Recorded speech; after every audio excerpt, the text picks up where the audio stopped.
बदलत्या जीवनक्रमामुळे व वाढत्या औद्योगिकीकरणामुळे निसर्ग चक्र फिरलंय. हवामान सतत बदलतंय. गेल्या काही दिवसांपासून राज्यात गारपिटीसह पाऊस पडतोय. मार्च हीटही वाढली आहे. अनेक जिल्ह्यातील पारा 40 अंशांच्याही पुढे गेलाय. आता हवामान विभागानं जाहीर केलेल्या नव्या अंदाजाने पुन्हा धडकी भरली आहे. पुढचे 5 दिवस महाराष्ट्रात गारपिटीसह जोरदार पाऊस होण्याचा अंदाज वर्तवण्यात आलाय. त्यामुळे काढणीला आलेला गहू आणि हरभरा हातून जाण्याची शक्यता व्यक्त केली जात आहे. काय आहे भारतीय हवामान विभागाचा अलर्ट? शेतकरी चिंतेत का सापडलाय? हाच विषय आज आपण समजून घेऊयात.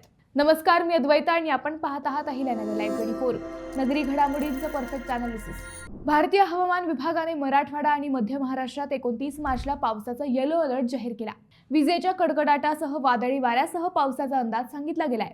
उद्यापासून राज्यात पावसासाठी अधिक पोषक वातावरण असेल, हवामान विभागाचं म्हणणं आहे. लातूर, धाराशिव, सांगली, सोलापूर, कोल्हापूर, नांदेड या जिल्ह्यांमध्ये रविवारी पावसाचा येलो अलर्ट देण्यात आलाय.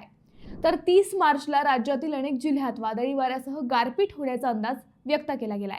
वाशिम, धुळे, चंद्रपूर, नागपूर, ब्रह्मपुरी या जिल्ह्यांमध्ये शनिवारी 40 अंश सेल्सिअसच्या पुढे तापमान नोंदवलं गेलंय. अमरावती येथे राज्यातील उच्चांकी तापमानाची नोंद झाली आहे.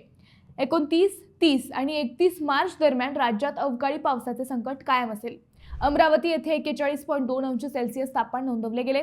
नगर जिल्ह्यातही अनेक तालुक्यात 40 अंशाच्या पुढे तापमान होते.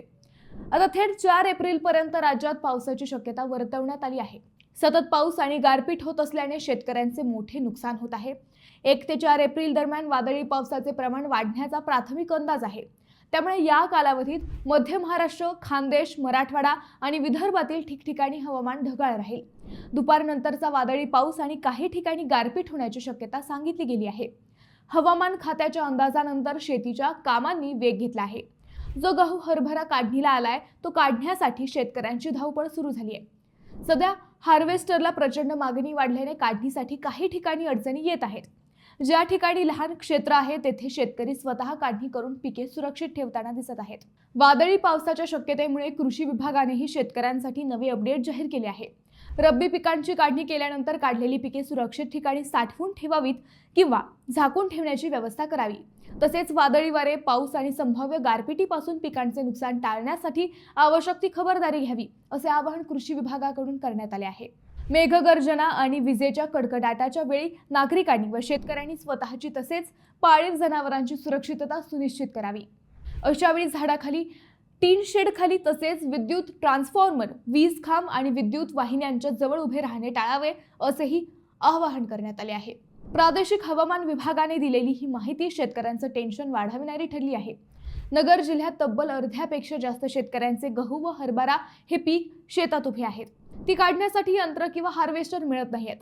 अचानक मागणी वाढल्याने हार्वेस्टर मालकांकडूनही जास्त पैशांची मागणी होत असल्याच्या तक्रारी येत आहेत. गव्हाचा पडलेला भाव आणि काढणीसाठी जास्तीचे पैसे अशा दुष्टचक्रात सध्या शेतकरी पिचला असल्याचे दिसत आहे. मित्रांनो, तुम्हाला या विषयावर काय वाटते हे आम्हाला कमेंट करून नक्की कळवा. शिवाय व्हिडिओ आवडला असेल तर चॅनलला सबस्क्राईब करून व्हिडिओला लाईक करायला विसरू नका. पुन्हा भेटू नव्या विषयावर. तोपर्यंत धन्यवाद.